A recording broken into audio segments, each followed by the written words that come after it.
hasilnya itu jagungnya agak besar ya, tercampur dengan ini jadi jenisnya beda ya. Ada kelebihannya dan ada kelemahannya.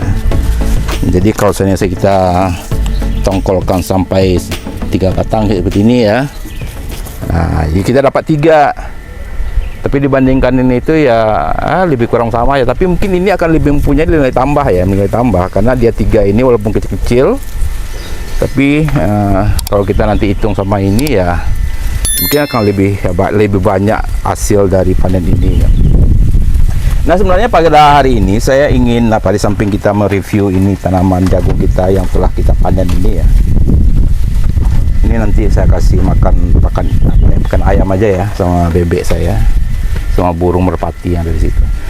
Ya sebenarnya pada konten sore hari ini ya, saya akan menjelaskan kepada teman-teman karena ada pertanyaan dari kolom komentar kami ketika saya mereview tentang jagung beberapa minggu yang lalu, yaitu tentang penyakit bulai. Nah, ini yang susah.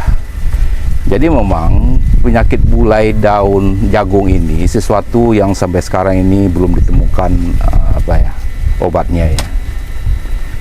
Kenapa penyakit bulai ini itu menyerang itu secara sistemik ya.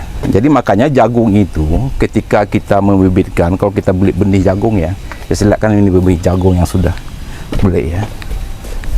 Naik benih jagung. Oh, saya tanam di sini ya. Ini jagung ya.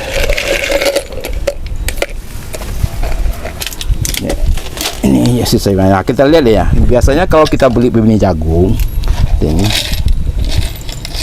ini benih beberapa waktu yang lalu ya, tercampur dengan paku. Nah, seperti ini bibitnya itu sebenarnya dikasihnya ya. Itu sepertinya kalau kita beli jagung kan ada warna merah-merah seperti ini, Ini sengaja karena ini dikasih fungi ya. Itu adalah satu zat kimia untuk agar anti bulai itu ya. Kenapa? Karena penyakit bulai jagung itu dia itu berasal dari benihnya ini awalnya ya. Jadi kalau seandainya kita menanam jagung dengan benih asalnya seperti saya lakukan ini, itu akan besar sekali akan berisiko untuk penyakit bulai ya. Nah penyakit bulai ini sampai sekarang itu belum ada obatnya itu yang efektif ya.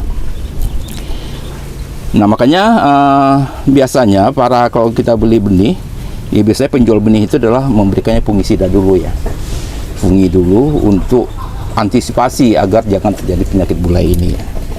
Nah ini yang bisa dilakukan. Nah kemudian apakah penyakit bulai itu juga terjadi di tanaman saya? Ya terjadi.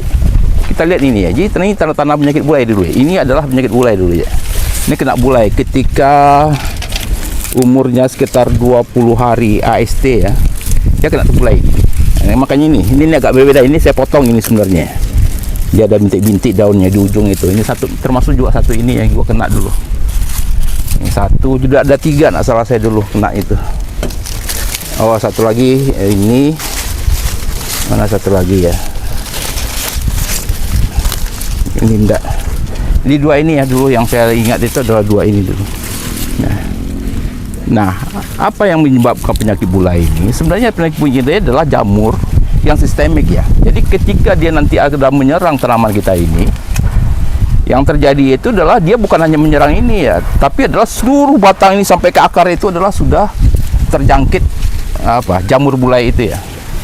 Sehingga makanya kalau seandainya petani kena tanamannya penyakit bulai ini, itu dia ya, jalan satu-satunya mengobatinya adalah ya dicabut ya, dibunuh ya. Karena nanti karena bulainya ini nanti akan bisa menyebar ya ke tanaman yang lain ya. Nah sehingga susah. Nah tapi alhamdulillah ya, ketika penyakit bulai itu terserang, saya dapat mengantisipasi ya. Saya pikir jagung yang satu ini makanya sengaja saya kasih supaya dia bisa tahan ya. Nah, ini udah mati ya. Ternyata alhamdulillah masih dia bertahan. Makan masih sempat dia itu berbuah ya. Kita lihat ini buahnya, walaupun nggak kecil ya. Walaupun satu kecil, kita lihat buahnya. Buahnya maksimal enggak ya. Lihat kan. Ini adalah pernah penyakit bulai ya. Ya alhamdulillah. Kayaknya ya hasil panennya cukup maksimal ya.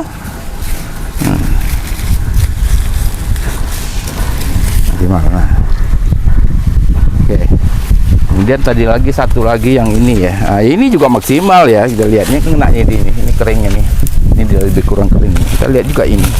Tapi memang yang kena bulai itu tak akan mungkin dia bisa berbuah sampai 3 tongkol ya, 2 tongkol. Rata-rata satu aja udah maksimal ya. Ini alhamdulillah ini kena bulai ya dulu. Nah, alhamdulillah maksimal hasilnya. Nah kan? Nah, sekarang kita akan coba bahas dulu secara teoritis apa sih penyebab bulai itu, bagaimana cara kita mengantisipasinya ya. Jadi alhamdulillah saya yang untuk kali ini saya mempunyai pengalaman baru bisa melakukan antisipasi ya. Ketika tanaman saya kena penyakit bulai jagung itu, saya mempunyai inspirasi waktu itu untuk mengantisipasinya. Nanti tolong ikuti bagaimana cara saya mengantisipasi itu ya. Nah, jadi artinya kita tidak akan gunakan lagi namanya insektisida itu ya, karena kita akan menggunakan kemampuan dari imun ketahanan tubuh dari tanaman itu sendiri untuk menyerang seluruh penyakit yang ada dalam dirinya.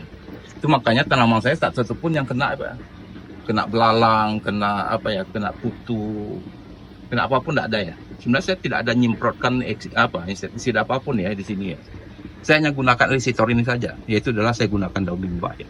Nah, karena daun mimba itu saya percaya, saya meyakini dari hasil riset saya itu dia mempunyai adalah zat pertahanan diri yang sama yang ada dengan tanamannya. Tinggal kita merangsang saja dengan ini. Jadi makanya kalau kita lihat ya bangsa India itu bahwa mimba ini sudah menjadi insektisida nasional ya. Jadi mereka hampir semua itu sudah menanam daun mimba ini. Jadi kebetulan alhamdulillah ya kalau di Jakarta, di pinggir-pinggir jalan Jakarta itu banyak sekali tanam daun mimba ini ya. Itu dibuang-buang orang ya. Jadi kalau seandainya udah terlalu rimbun biasanya ditebangin ya. Nah sebenarnya ini dia sangat bermanfaat sekali, cuma jarang sekali para petani kita yang memanfaatkan ini. Nah bagaimana cara kita mengaplikasikannya? Nanti konten ini langsung saya coba jelaskan kepada teman-teman bagaimana negosiasinya. Yang pertama kita butuh yaitu bahan mimba dulu ya, daun ini ya. Itu 50 gram daun mimba dengan 500 liter air, 500 ml ya, atau 1 liter air ya. Nah, kemudian kita akan pecahkan dinding selnya dengan cara meremas. Kemudian kita spray nanti kita tanaman ini. Nanti prosesnya gini saja ya. Jadi sebenarnya prosesnya itu sederhana saja. Ini daun mimba ya. Jadi bagi teman-teman yang belum pernah melihat daun mimba itu seperti ini. Dia batangnya tinggi besar ya ini ya. Tapi dia hanya berdaun saja. Memang sekali 6 bulan atau sekali setahun itu dia itu berbuah. Buahnya itu kecil-kecil sebesar ini ya. Sebenarnya buahnya itu pun juga merupakan memiliki nilai insektisida yang juga cukup bagus ya. Nah, jadi pertama itu adalah kita ambil aja daun mimba ini 500 terus setengah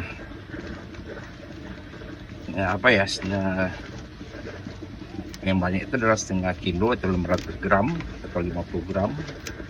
Jadi kalau kita punya batang mimba, itu kita kalau ingin mengaplikasikan atau mengambil elisitornya itu adalah kita seperti ini saja. Jadi kita tidak usah ambil banyak-banyak ya. Jadi kita mengambilnya pas waktu kita butuhkan saja. Walaupun sebenarnya daun mimba ini setelah kita ambil elisitornya masih bisa bertahan sampai 2 minggu ya. Tapi mungkin akan lebih efektif kalau misalnya kita ambil sedikit saja, pas kita perlu kita ambil daunnya, lalu kita lakukan peremasan seperti itu ya. Jadi prosesnya seperti ini saja. Ini ya. Ya ini ya, ini kita setelah saya cuci tadi itu kita langsung kasih air sekitar setengah liter atau 1 liter. Nah, kita peras saja seperti ini ya. Yang penting kita pecahkan saja, remas-remas saja ya, untuk bisa memecahkan itu dinding sel ini ya, tanaman ini. Dengan maksudnya adalah agar elisitor yang ada dalam daun mimba ini adalah kita bisa dapatkan ya. Daun mimba ini agak khas baunya ya. Jadi kita remas seperti ini, nanti baunya khas ya. Dia artinya bahwa dia mulai ya, zat-zat yang ada dalam daun mimba ini adalah mulai keluar ya.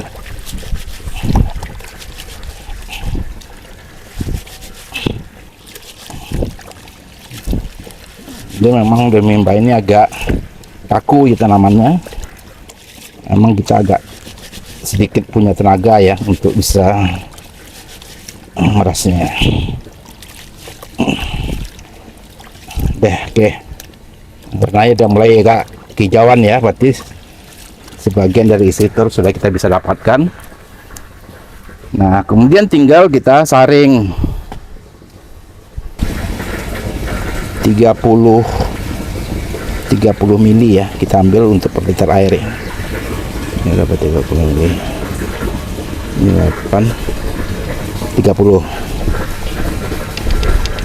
30 sampai 50 mili juga apa, ini 30 mili kan. Nah, ini kita tidak sempat apanya ya, kita langsung cepat aja.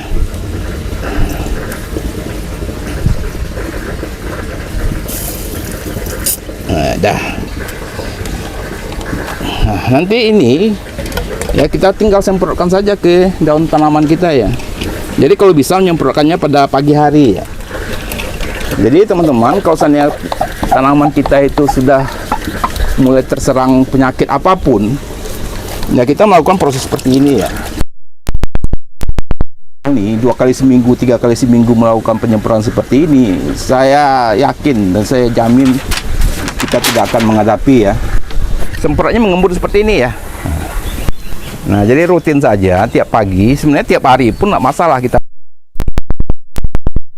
Jadi adalah agar kita itu bisa merangsang elisitor yang ada di tanaman kita ini ya. Nah, kenapa kita mengembun? Agar